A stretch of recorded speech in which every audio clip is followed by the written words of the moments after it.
लेकिन ये बात मानने की है कि ही इज डिटर्मिन्ड। जब वो एक चीज कहते हैं, जैसा कि उन्होंने राम मंदिर का कहा था, बाबरी मस्जिद के ऊपर उन्होंने आर्टिकल 370 का कहा हुआ था, उन्होंने सर्जिकल स्ट्राइक्स का कहा हुआ था, हर वो चीज जो कहते हैं फिर वो उसके ऊपर अमल करते हैं, उसमें एक सेंस ऑफ डिटर्मिनेशन है। तो यहां आपको इसको सीरियसली लेना पड़ेगा। जब नरेंद्र मोदी कहते हैं कि हमने एक्शन करना है तो सीरियसली लेना पड़ेगा। ट्रंप ने ऑफर की कि मैं इस पे सालसी का किरदार अदा कर सकता हूं, और भारत की तरफ से इनकार कर दिया गया और भारत की तरफ से सख्त रिएक्शन इस पर आया। मुझे तो वो वक्त याद है, बांग्लादेश में हमारे 90,000 पतलूनें पड़ी थी। खुदा ना करे कि 2 लाख पतलूनें हमारी केपी के और बलूचिस्तान में भी पड़ी हूँ। स्टेटमेंट जरा देखें। ये बंदा पाकिस्तान का 17 सीटों पे वजीर आजम बनाया गया है, कहता है कि हमने 71 का बदला ले लिया है। भाई, भारत के कौन से टुकड़े हुए हैं? कितने भारतीय फौजियों की पतलूनें उतार के आपने अपने पास रख ली हैं? हमारी तो 90,000 वहां रह गई थी। कितने भारतीय फौजियों की पतलूनें हैं जी हमारे पास, जरा बताया जाए। भारत के कौन से हिस्से को हमने तोड़ा है? क्या मुंबई का नाम मुंबईस्तान हो गया है? ये मुंबई कराची के साथ मर्ज कर गया है और हमने उसे कराची का हिस्सा बना लिया है? क्या हुआ है? कैसे हमने बदला ले लिया? मैं आपको गारंटी से कहता हूँ 2 साल तक इस हुकूमत को चलने दिया जाए और चलेगी। ये पाकिस्तान ना टूटा, मैं जिंदा रहा तो मुझे इस लिबर्टी चौक में फांसी दे देना। इंडिया की फौज चलाने वाले, यानी बहुत बड़ी फौज है इंडिया की, पाकिस्तानी फौज से बहुत बड़ी है और बहुत बड़ा बजट है उनका, बहुत बड़ा मुल्क है उनका। और अभी तक किसी हुकूमत ने भारत की जुबान के साथ जुबान मिलाते हुए पाकिस्तान की हुकूमत की या उसकी अफवाज की मजम्मत के अंदर कोई एक लफ्ज नहीं बोला। बिल्कुल। क्या पाकिस्तान के वजीर दिफा की इतनी औकात है? देखें, इंडिया का वजीर दिफा जो है राजनाथ सिंह, वो खुद से इलेक्शन जीत कर आया है। पाकिस्तानी वजीर दिफा जो है वो ना 2013 का इलेक्शन जीत सका, ना 2018 का, ना 2024 का। तीनों मरतबा वो जर्नलों को टेलीफोन करके उनकी मिन्नतें करके, और खुद वो बता चुका है ये कोई ढकी छुपी बात नहीं। जय हिंद, नमस्कार दोस्तों। तो दोस्तों, जैसा आप सभी को पता है कि भारत जो चीज़ बोलता है वो ज़रूर करता है। जैसा कि आपको पता होगा कि उसने ऑपरेशन सिंदूर के बारे में बोला और ऑपरेशन सिंदूर कितना सक्सेस रहा। और दोस्तों, वहीं बात करें जब भारत के अंदर राम मंदिर बनने की, दोस्तों उस पर भी भारत ने राम मंदिर बनाया, मोदी जी ने। और जो मोदी जी बोलते हैं वो भारत में करते हैं, जिससे हमारा देश बहुत ज़्यादा तरक्की करने के रास्ते पर निकल चुका है।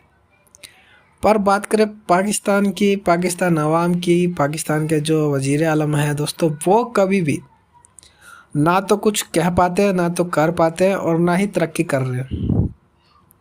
अगर चाइना लोन देना बंद कर दे तो अभी जो भूखे मर रहे हैं और ज़्यादा तेज़ी से पाकिस्तान भूखे मरेगी। क्योंकि पाकिस्तान कुछ करने के लिए कुछ है ही नहीं उनके पास। ना तो उनके पास अच्छे साइंटिस्ट हैं, ना तो उनके पास तरक्की करने के लिए कुछ है। क्योंकि उनके यहाँ मदरसा ज़्यादा है, और मदरसा छाप में क्या पढ़ाया जाता है? सिर्फ और सिर्फ जंग लड़नी, पाकिस्तान टेररिस्ट बनाना सिर्फ चाहता है, जिसकी वजह से पाकिस्तान तरक्की कभी नहीं कर पा रहा। तो दोस्तों, आइए देखते हैं कि बागी मीडिया का इसके ऊपर क्या रिएक्शन है। लेकिन ये बात मानने की है कि ही इज डिटर्मिन्ड। जब वो एक चीज कहते हैं, जैसा कि उन्होंने राम मंदिर का कहा था, बाबरी मस्जिद के ऊपर उन्होंने आर्टिकल 370 का कहा हुआ था, उन्होंने सर्जिकल स्ट्राइक्स का कहा हुआ था, हर वो चीज जो कहते हैं फिर वो उसके ऊपर अमल करते हैं, उसमें एक सेंस ऑफ डिटर्मिनेशन है।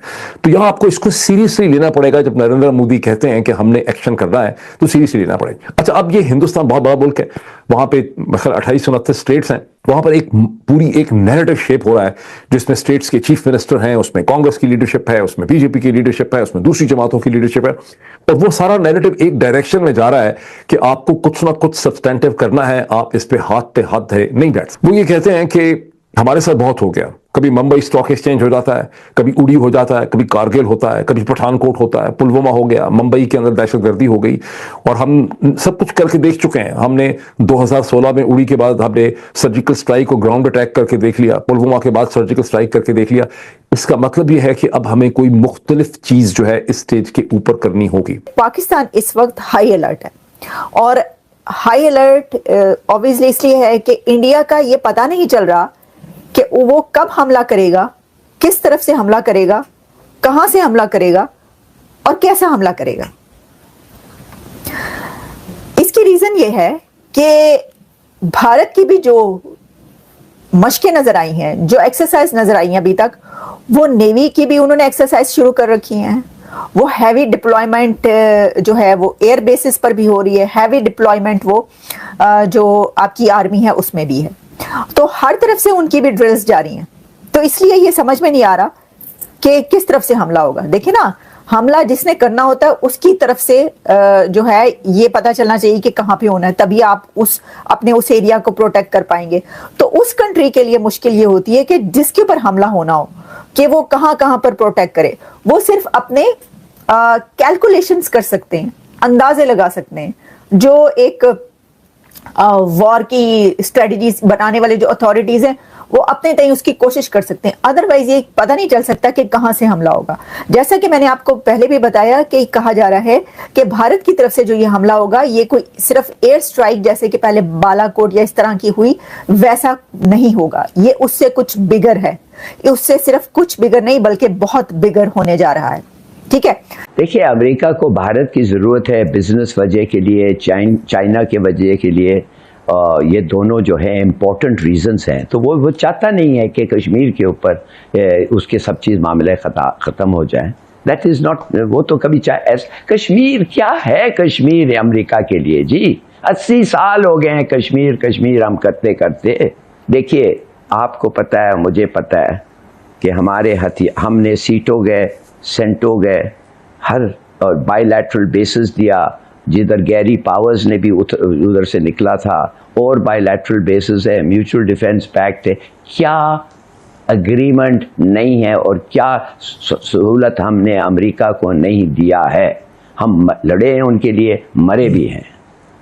मगर आपने नोटिस किया कि जब sole supplier of weapons Pakistan का था अमेरिका, मगर जब 1965 का जंग शुरू हुआ 2 हफ्ते के बाद उन्होंने एम्बार्गो लगा दिया पाकिस्तान पे।